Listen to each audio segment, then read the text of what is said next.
A blessed day to you, and today's benefit is your blood relations 3. Reconcile. Matthew 5 verses 23 and 24, New King James Version. Therefore, if you bring your gifts to the altar, and there remember that your brother has something against you, leave your gifts there before the altar and go your way. First be reconciled to your brother, and then come and offer your gifts.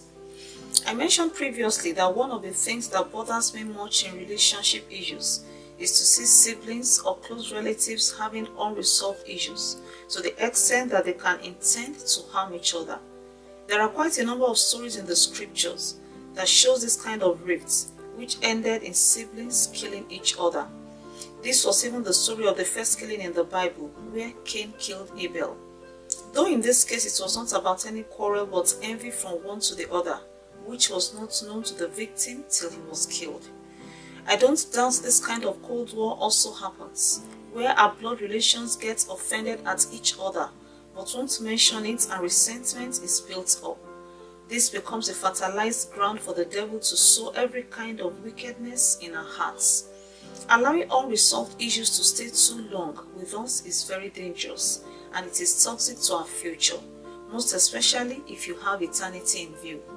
You recall this story, 2 Samuel 13 verses 22, 23, 28 and 29 NLT. And though Absalom never spoke to Amnon about this, he hated Amnon deeply because of what he had done to his sister. 2 years later, when Absalom's sheep were being sheared at Baal-hazor near Ephraim, Absalom invited all the king's sons to come to a feast. Absalom told his men, "Wait until Amnon gets drunk, then at my signal kill him. Don't be afraid, I'm the one who has given the command.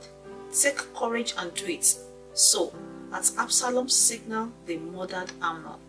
Then the other sons of the king jumped on their mules and fled.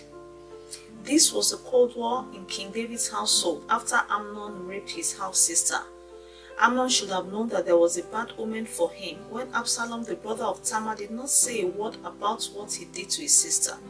In the same way, their father was so lackadaisical about this because Amnon was his favorite and he didn't want to hurt his feelings. But he lost his favorite because of his carelessness to deal with the unresolved issue. It is very concerning when believers choose to avoid discussing issues that are hurting them done by their relatives or brethren in faith. We keep our distance and dodge every opportunity to reconcile. So we allow the devil to breed so much evil in our hearts. We feel if we don't carry out those hateful thoughts that we have not sinned. It is only a time bomb waiting to explode.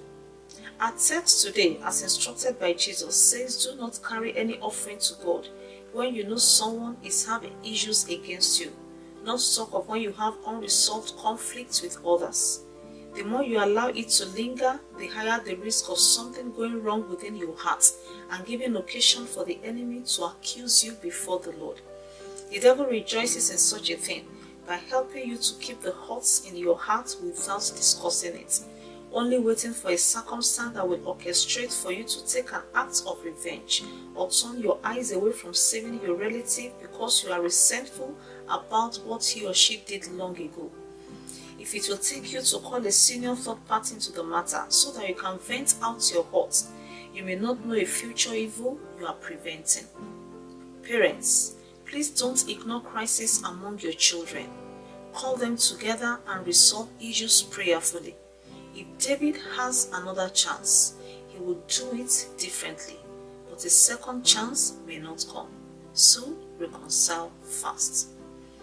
So Father, please help every broken relationship to close rank and prevent any evil that is waiting to happen in the name of Jesus. Amen. Thanks and enjoy today's benefits.